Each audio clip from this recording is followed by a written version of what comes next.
15절 말씀에서 적이 되신 하나님, 적이 되신 하나님이라는 제목으로 말씀을 선포합니다. 1절부터 보시면 이러한 내용이 나오는 거예요. 예루살렘 성은 우아하고 아름다운 성이고 또 그것은 안전한 도성이기 때문에 어떤 위험이 찾아왔을 때 예루살렘 성으로 피해 숨어들어야 할 것이 마땅한데 이제는 그것이 안전한 성이 아니라 위험한 성이 됐고 또 무너져 내릴 성이 되었기 때문에 예루살렘 성으로부터 도망쳐 나오라고 이야기하고 있는 거예요. 1절에 보시면 베냐민 자손들아, 예루살렘 자손들을 이야기하는 겁니다. 예루살렘 가운데로부터 피난하라 이야기하죠. 피난하라. 그러면서 드고아에서 나팔을 불고 베타게렘에서 깃발을 들라고 말합니다. 드고아와 베타게렘은 예루살렘 근처에 있는 지역이에요. 그런데 이곳에서 나팔을 불고 깃발을 들라는 거예요. 보통 위험이 찾아오면 어떻게 됩니까? 성 안에서 깃발을 드는 거예요. 성 안에서 나팔을 불어야 되는 거예요. 그래서 성 밖에 있는 사람들에게 위험을 알리고 빨리 성 안으로 모이라고 나팔을 불고 깃발을 들어서 그들에게 위험을 알리는 것이죠. 그런데 이제는 정반대의 상황이 도래한 겁니다. 예루살렘 성 안에 있는 사람들을 향하여서 성 밖에서 나팔을 불면서 깃발을 들면서 너희 거기 있으면 안 된다고, 빨리 피하여 성 밖으로 도망쳐 나오라고 이야기하는 거예요. 왜 그런 일이 일어나냐면 1절 하반절에 보니까 재앙과 큰 파멸이 북방에서 엿보아 오고 있다고 말하는 겁니다. 재앙과 큰 파멸이 이제 임박했기 때문에 예루살렘 성에 안전한 것이라 생각하고 그곳에 숨어 있지 말고 밖으로 나와 도망하라는 것이죠. 2절에 보니까 아름답고 우아한 시온 딸을 내가 멸절하겠다. 이제 더 이상 아름다운 도성, 우아한 도성 예루살렘은 옛말이 되고 말 것이라고 하나님이 말씀하시는 거예요. 3절에 보니까 목자들이 그 양떼를 몰고 와서 주위에 가득 찬다. 이 목자들은 좋은 의미가 아니라 북방에서 내려오는 군사들을 의미하는 거예요. 그 군사들이 예루살렘 성을 가득 메우고 애워싼다는 것이죠. 4절에 보니까 너희는 그를 칠 준비하라. 그러면 누가 누굴 쳐야 되는 거예요? 지금 예루살렘이 그 북방 민족을 쳐야 되는데 여기서 너희는 북방 민족이고 그를 칠 준비를 하라. 그는 예루살렘이에요. 너희 북방 민족들은 예루살렘 칠 준비를 하라. 이렇게 이야기하는 거예요. 하나님이 이렇게 명령을 내리시는 겁니다. 일어나라, 우리가 정오에 올라가자. 정오에 올라가서 치려고 했는데 아하, 아깝다. 날이 기울었어요. 아하, 너무 아까워요. 그럼 어떻게 해야 돼요? 날이 기울면 그냥 하루 좀 쉬고 하룻밤 재정비하고 다음날 치면 되잖아요.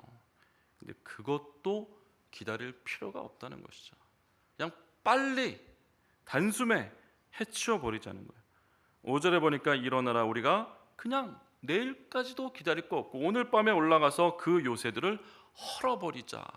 이렇게 할 만큼 예루살렘 성의 멸망이 임박했다는 것입니다. 그럼 왜 이 우아하고 아름다운 성 예루살렘이 멸망을 당해야 하냐는 것입니다. 6절부터 8절까지 그 내용들이 상세하게 나와 있습니다. 6절에 보시면 만군의 여호와께서 이와 같이 말하노라, 너희는 나무를 베어 예루살렘을 향하여 목책을 만들라. 이렇게 이야기하죠. 참 이 대목이 잘 이해가 되지 않아요. 하나님께서 우아한 딸과 같은 예루살렘 성을 치라고 지금 북방 민족을 불러 들이시면서 목책을 만들라고 구체적으로 그들에게 어떤 전술까지 가르쳐주고 있는 거예요. 부모가 자식을 벌하기 위해서 어디 불량배, 조폭, 깡패 같은 사람들을 고용해가지고 얘가 여기 맞는 걸 아파하니까 여길 때려. 이렇게 지금 이야기하는 거죠. 이게 지금 이해가 되십니까?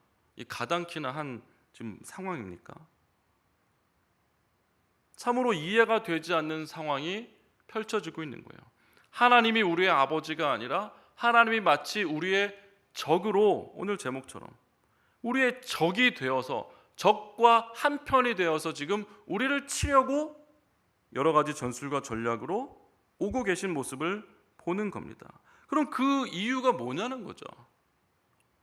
6절에 보니까 이는 벌 받을 성이라. 그 자식이 벌 받아 마땅하기 때문에 지금 그 아버지가 폭력배를 불러가지고 자식을 치라고 이야기하고 있다는 거예요. 나아가서 그 중에는 오직 포악한 것뿐이라. 7절에 계속해서 샘이 그 물을 솟구쳐냄과 같이 그가 그 악을 드러낸다. 요즘 뭐 수해 기간이니까 얼마나 그 물이 무섭습니까? 물이 솟구쳐 오르면 도망할 틈도 없이 한순간이죠, 한순간. 그것처럼 이 샘이 솟구쳐 오름과 같이 악이 솟구쳐 오르고 폭력과 탈취가 거기서 또 질병과 살상이 계속해서 우아하고 아름다운 성 예루살렘 그 성 안에서 그 죄악들이 솟구쳐 오른다는 거예요. 그럼 어떻게 돼요? 그 죄악이 솟구쳐 올라서 결국은 그 성에 가득 차게 되는 것이죠.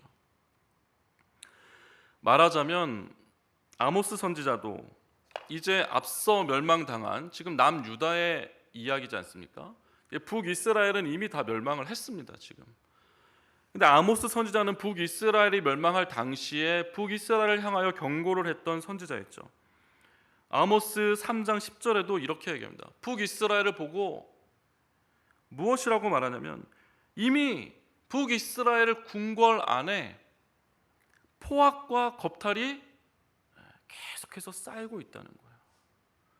지금 하나님께서는 북방의 군사를 불러서 우아하고 아름다운 예루살렘을 치려고 오고 계시지만 이미 예루살렘 성 안에는 죄악이 샘물 쏟듯이 솟구쳐 올라서 스스로 지금 멸망하는 길로 빠르게 가고 있다는 거예요. 이미 자멸이 시작되었다는 거예요. 외부에서 군사를 불러들이기도 전에 이미 멸망이 시작되었다는 거예요. 그것이 예루살렘의 모습이라는 것이죠. 겉으로 봤을 땐 우아하고 아름다운지 모르지만 그 안에는 죄악으로 가득 찬 아주 냄새나고 더럽고 추악한 그런 모습을 하고 있다는 것이죠. 그래서 어떻게 해야 됩니까? 도대체 그럼 어떻게 해야 되냐는 거예요. 8절 말씀에 보니까 예루살렘아 너는 훈계를 받으라. 이제 아버지의 모습이 여기서 이제 딱 드러납니다. 우리의 적으로 오시는 하나님의 모습이 아니라 우리의 아버지로 오시는 하나님의 모습이 드러나는 거예요. 예루살렘아, 내 아들아, 지금 폭력배가 지금 너한테 가고 있어. 그러니까 이제 제발 이 부모의 말을 좀 들으라 라고 하는 거예요. 이게 이제 아버지의 심정이죠. 훈계를 받으라. 그렇지 않으면 지금 무슨 일이 어떻게 될지 몰라. 아빠 왜 폭력배 불렀어요? 아니 그게 아니라 부르기도 전에 이미 너는 지금 너 안에서 온갖 악한 것들로 지금 완전히 페루나가 되고 있잖아. 넌 이미 다 무너져 내렸잖아. 너 어떡하려고 그러니? 제발 이 아비의 말을 들으라 라고 말씀하고 계신 거죠. 우리는 어떻습니까? 우리도 마찬가지예요. 어떤 점에서는 우리가 교회 안에서 이렇게 있지만 이미 우리 자신이 하나님의 말씀을 반역하고 하나님의 말씀을 들으려 하지 않는 교만하고 패역한 마음으로 스스로 무너져 내리고 있는지도 몰라요. 이것은 우리의 가정, 우리의 교회, 우리의 사회, 우리나라, 열방 어디 하나 예외가 없어요. 하나님의 말씀을 듣지 않는 곳이면 이미 외부의 어떤 공격이 없더라도 그냥 무너져 내리는 겁니다. 그것은 불보듯 뻔한 일이에요. 그래서 9절부터 이제 계속해서 어떻게 해야 되는지 분명하게 말씀하고 계세요. 건너뛰어서 10절로 옵니다. 오늘 10절 말씀의 핵심 구절입니다. 같이 한번 크게 읽어볼까요? 10절 말씀 시작. 내가 누구에게 말하며 누구에게 경책하여 듣게 할꼬. 보라 그 귀가 할례를 받지 못하였으므로 듣지 못하는도다. 보라 여호와의 말씀을 그들이 자신들에게 욕으로 여기고 이를 즐겨하지 아니하니. 그렇습니다. 귀가 할례를 받지 못하여서 듣지 못하는도다. 하나님 아버지의 모습을 계속해서 지금 드러내고 계세요. 하나님이 우리의 적입니까? 적이 아니죠. 왜 하나님이 적이에요? 그러나 적과 같은 모습으로 보여지는 이유는 하나님이 귀에 할례를 받지 않아서 하나님 말씀을 계속해서 듣지 않는 이스라엘 백성들을 향하여 어찌할 수 없기 때문에 최후의 수단을 지금 사용하고 계시기 때문에 우리에겐 적으로 느껴질지 모르지만 하나님은 아버지의 위치에서 한 번도 벗어나신 적이 없는 거예요. 귀의 할례를 받으라는 거예요. 말씀을 좀 들으라는 거죠. 그런데 이스라엘 백성들은 어떻습니까? 13절에 보니까 이는 그들이 가장 작은 자로부터 큰 자까지 다 탐욕을 부리고 있고 선지자로부터 제사장까지 다 거짓을 행하고 있다는 거예요.